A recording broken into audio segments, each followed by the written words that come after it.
Perdão, senhor.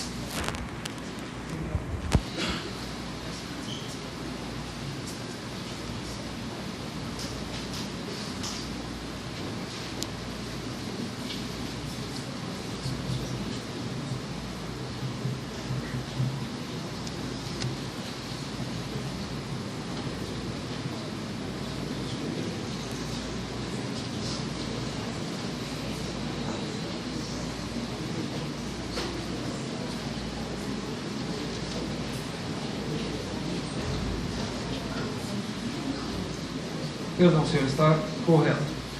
Presente a agravante prevista do artigo 61, inciso 2º, alinéia, tendo em vista que a acusada praticou o crime contra sua filha, a vítima Jéssica, razão pela qual aumenta a pena da acusada em 1/6, resultando em 21 anos, 10 meses e 15 dias de reclusão. Inexistem causas de aumento ou diminuição, razão pela qual fixo esta pena como definitiva da acusada séria forte, em 21 anos, 10 meses e 15 dias de reclusão. Passo a análise da dosimetria da pena em relação ao crime de fraude processual. Analisadas também a culpabilidade, merece maior reprovação, eis que a acusada arquitetou o delito junto com o esposo da vítima, ou seja, o acusado Bruno, e as circunstâncias do crime também devem ser interpretadas de forma desfavorável, eis que o delito foi praticado em concurso de agentes, sendo que um deles, o acusado Bruno César Albino, foi contratado com promessa em dinheiro, ficando incumbido de auxiliar a alteração da cena do crime. As demais circunstâncias não merecem consideração para influir na pena. Assim, fixo a pena base em 1 ano, 4 meses e 15 dias de detenção e 12 dias multa. Inexistem agravantes ou atenuantes a serem consideradas, inexistem causas de aumento ou diminuição, razão pela qual fica a pena definitiva em relação a este crime em 1 ano, 4 meses e 15 dias de detenção. Considerando que a ré, mediante 2 ações, praticou 2 crimes distintos, também devem ser observadas as regras do artigo 69 do Código Penal, razão pela qual fixo definitivamente a pena em 21 anos, 10 meses e 15 dias de reclusão, e em 1 ano, 4 meses e 15 dias de detenção, sendo executada inicialmente a de reclusão e posteriormente a de detenção.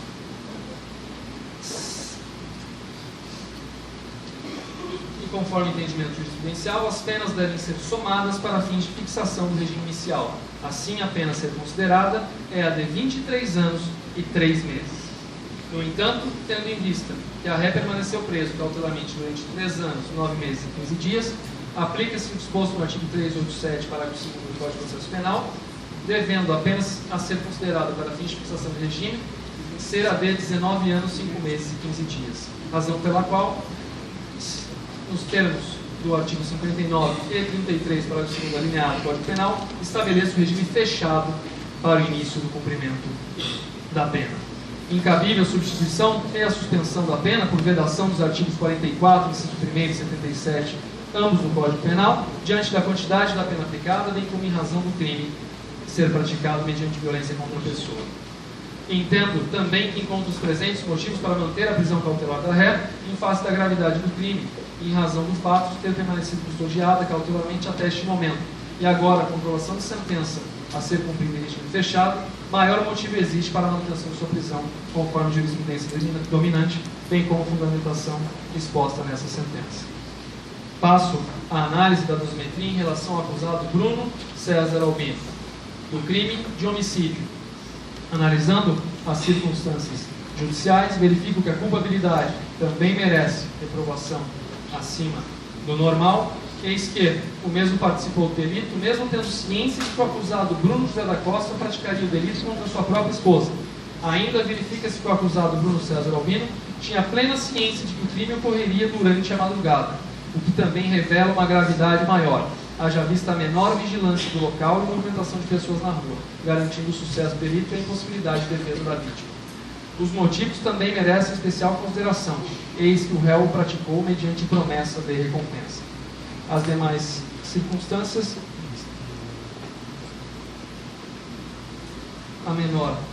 as demais circunstâncias não merecem consideração, razão pela qual fixo a pena base em 14 anos e 3 meses de reclusão. Existem as atenuantes a serem consideradas, sendo que o réu confessou espontaneamente a prática delitiva, bem como era menor de 21 anos na data do fato. Presente, porém, a agravante prevista no artigo 61, inciso 2º do Código Penal. Eis que foi reconhecido que o crime foi praticado por motivo torpe. E na seara do artigo 67 do Código Penal, bem como da jurisprudência já elencada, proceda a compensação entre as circunstâncias e mantenha a pena base fixada. Inexistem causas de aumento a serem consideradas. Presente, no entanto, a causa de omissão prevista no artigo 29, parágrafo 1º do Código Penal. Posto que o Conselho de Sentença reconheceu que a participação do réu Bruno César de Albino foi de menor importância. Conforme o entendimento do Superior Tribunal de Justiça, para a aferição do quanto a ser reduzido nesta hipótese, deve-se levar em conta o quão insignificante ou significante foi a participação do acusado para a prática delitiva. Da análise das provas corrigidas, verifica que a participação do acusado Bruno César Albino mostrou-se de pequena significância para a prática delituosa. Isto porque a ideia de praticar o delito já estava incutida na mente dos réus Bruno e Célia, sendo que o mesmo limitou-se a aceitá-la e auxiliar após a prática efetiva do homicídio na alteração do cenário criminoso. Que, embora faça o partícipe do crime de homicídio, eis que ao aceitar esse crime, acabou por incentivar os réus a deflagrarem efetivamente a prática delituosa, não apresenta uma significância relevante, eis que sua atuação ocorreu apenas após a morte da vítima. Assim, reduzo a pena em 1/3, resultando em 9 anos e 6 meses de reclusão. Pena esta que torna definitiva para este delito. Em relação ao crime de fraude processual, na primeira fase, verifico que apenas os motivos do delito merecem especial consideração, eis que ocorreu mediante promessa de recompensa, razão pela qual fixo a pena base em 6 meses de detenção. Presente a atenuante da confissão e a agravante do motivo torpe, a qual será considerada nesta fase, compensando-se ambas, permanecendo a pena no mínimo legal. Inexistem causas de aumento ou diminuição. Diante do exposto, fica a pena definitiva deste crime de fraude processual em 6 meses de detenção. Considerando que o réu Bruno César Albino, também mediante 2 ações, praticou 2 crimes distintos, devem ser observadas as regras do artigo 69 do Código Penal, razão pela qual cumulo a pena de reclusão e detenção e fixo definitivamente em 9 anos e 6 meses de reclusão e 6 meses de detenção, sendo cumprida inicialmente a de reclusão e posteriormente a de detenção. E conforme o entendimento jurisprudencial, as penas de detenção e reclusão são somadas para fins de fixação do regime. Assim, a pena a ser considerada para tanto é de 10 anos, a pena privativa de liberdade de 10 anos. No entanto, tendo em vista que o réu permaneceu preso cautelarmente durante 3 anos e 10 meses, aplicando-se o artigo 387 para o 2º Código de Processo Penal, a pena a ser considerada para fins de fixação de regime é de 6 anos de reclusão e 2 meses. De tal modo, considerando que a pena considerada para fins de fixação é superior a 4 e inferior a 8 anos, levando-se em conta o disposto no artigo 33, parágrafo 2º, linha B e 59 do Código Penal, estabeleça o regime semiaberto para início do cumprimento da pena.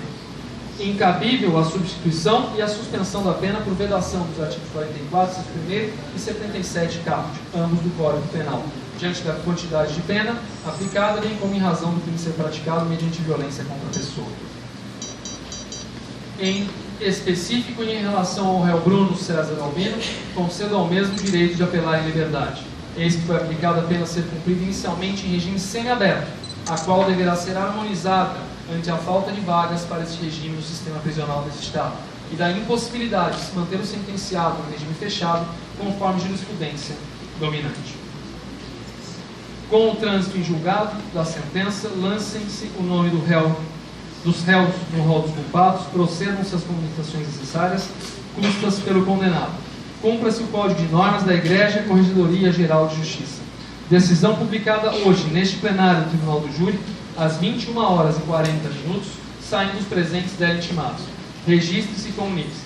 Tribunal do Júri de Apucarana, Estado do Paraná, ao 8º dia do mês de março do ano de 2017. Oswaldo Soares Neto, juiz de direito presidente do Egrégio Tribunal do Júri. E ao final dessa sessão, gostaria de agradecer e retribuir as palavras que me foram dirigidas, especialmente pelo Dr. Eduardo Augusto Cabrini, Dr. Gustavo Marcel Fernandes Marinho, digníssimos promotores de justiça que oficiam neste plenário do Tribunal do Júri. Já externei publicamente e externo novamente a admiração que tenho pelo trabalho que Vossas Excelências desempenham nesta comarca, e sem demérito aos demais promotores que integram esta comarca, tenho certeza que o Ministério Público esteve extremamente bem representado, com 2 promotores dos mais combativos, dos mais atuantes, e com certeza, reforçando as palavras da defesa, dos melhores promotores que já vi atuarem no Tribunal do Júri. Dr. Eduardo Augusto Cabrini, promotor de justiça que oficia no júri e na área do patrimônio público, desempenhando suas funções de forma combativa, sempre buscando a realização do seu mistério. Dr. Eduardo, fica então os cumprimentos deste magistrado ao trabalho que Vossa Excelência desempenha nas áreas em que atua. Dr. Gustavo Marcel Fernandes Marinho, promotor que oficia além do júri na área da infância e da juventude, que encontra-se também em Apucarana há mais de 20 anos, que adotou essa cidade para viver e viver com sua família, criar seu filho, e aqui ficou, assim como este magistrado que também conduz os trabalhos. Dr. Gustavo, também recebo os cumprimentos deste magistrado a todo o trabalho que Vossas Excelências desempenham, e tenho certeza que honraram a toga que envergam e bem representaram o Ministério Público do Estado do Paraná. Agradeço especialmente também a bancada da defesa, composta pelos doutores Sandro Bernardo da Silva, doutora Gislaine, doutor Luiz Fernando Vilas Boas, doutora Stephanie Herr, representando a defesa do réu Bruno César Albino, doutor José Teodoro Alves, doutor Tiago Mariano, doutora Silvia, representando a defesa do réu Bruno José da Costa, doutor Heitor Casionato Possani, doutora Maria Carolina Possani, doutor Alicino Mariotto, representando a defesa do réu Bruno José da Costa agora, doutor José Teodoro, representando a defesa da réu Célia. A todos os defensores, sem distinção, ficam também os meus agradecimentos. Também faço minhas as palavras dos promotores de justiça, aqui com essa mescla da nova geração, com uma geração mais experiente, aí representada pelo doutor Teodoro, uma figura expoente tradicional da advocacia de Apucarana. A todos os senhores ficam os meus cumprimentos, a forma combativa com que exerceram o seu mistério. A discussão é inerente aos trabalhos do Tribunal do Júri, mas tenho certeza que, como já dizia o meu tio avô Walter Soares, brigamos com ideias, mas não com pessoas. E tenho certeza que, encerrado o júri, todos nós continuamos profissionais da área do direito e continuaremos exercendo o nosso mistério com o respeito e a lealdade que nos é peculiar. Então, a toda a bancada da defesa, fico com meus agradecimentos e tenho certeza que enobreceram e bem representaram a gloriosa Ordem dos Advogados do Brasil. Agradeço também a minha incansável assessoria, meus assessores Thaís e Gustavo, minha estagiária Mari, meus agradecimentos por todo o trabalho que desempenharam, às vezes até mais cansativo do que o meu, tendo que dar conta de todo o gabinete enquanto presidia a sessão, além de auxiliar em todos os trabalhos dessa sessão. Saibam que todo o trabalho e todos os elogios recebidos por esse magistrado, seja por parte dos promotores, dos defensores, divido com vocês e com todo o gabinete da primeira vara criminal. Agradeço também à escrivã da primeira vara criminal, Gislene, aos servidores Lília, Natália, Adriana, Rafael, Pedro e Juraci, aos estagiários Débora, Guilherme, Giovana e Tainá, que também trabalharam de forma incansável desde o dia de ontem para que tudo transcorresse na mais completa ordem, seja no aspecto processual, com o cuidado dos trâmites burocráticos do processo, seja com relação à acomodação e à entrada ou saída dos senhores do plenário do Tribunal do Júri. Então ficam os agradecimentos aos servidores e estagiários da primeira vara criminal. Agradeço também ao doutor José Roberto Silvério, juiz da segunda vara criminal, juiz que conduziu este processo durante a fase de pronúncia até a distribuição desse processo à vara do Tribunal do Júri. Meu colega de vara criminal, juiz extremamente competente, também encontra-se em Apucarana há quase 10 anos e aqui escolheu viver e criar seus filhos. Ficam meus cumprimentos ao Dr. José Roberto, à sua assessoria, Larissa e Guilherme, e aos servidores da 2ª Vara Criminal. Agradeço também de forma especial aos incansáveis oficiais de justiça, JJ, André, Daniel e Paulo, que também desde o dia de ontem e durante toda a madrugada zelaram pela segurança, pelo bem-estar e pela incomunicabilidade dos jurados. Então fica também os meus agradecimentos e levem aos demais oficiais de justiça a admiração deste magistrado. Trabalho espinhoso, no qual os senhores levam as decisões de todos os direitos para serem cumpridas em todos os rincões de nossa querida Apucarana. Agradeço à Polícia Militar, na pessoa do nosso Sargento Heleno, nosso responsável pela segurança no fórum, demais oficiais e soldados e praças que passaram também pelo fórum no dia de ontem e no dia de hoje.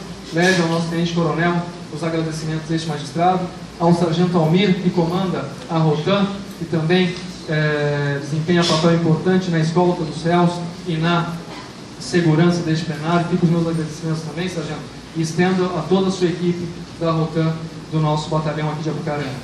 Agradeço também à Guarda Municipal, através do comandante Carletti e ao prefeito municipal, que a disponibilizou para que pudesse fiscalizar e regular o trânsito nas mediações do fórum local, permitindo, não obstante o vulto de pessoas que encontravam-se circulando pelos arredores do fórum, tudo permanecesse na mais completa ordem.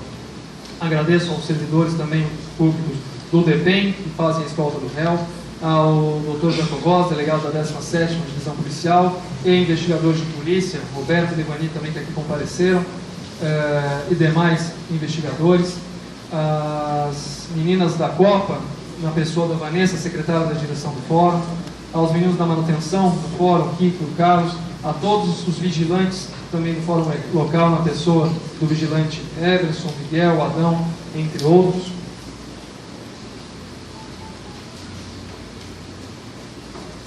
Agradeço ainda à imprensa local que acompanha este julgamento através de vários veículos de comunicação.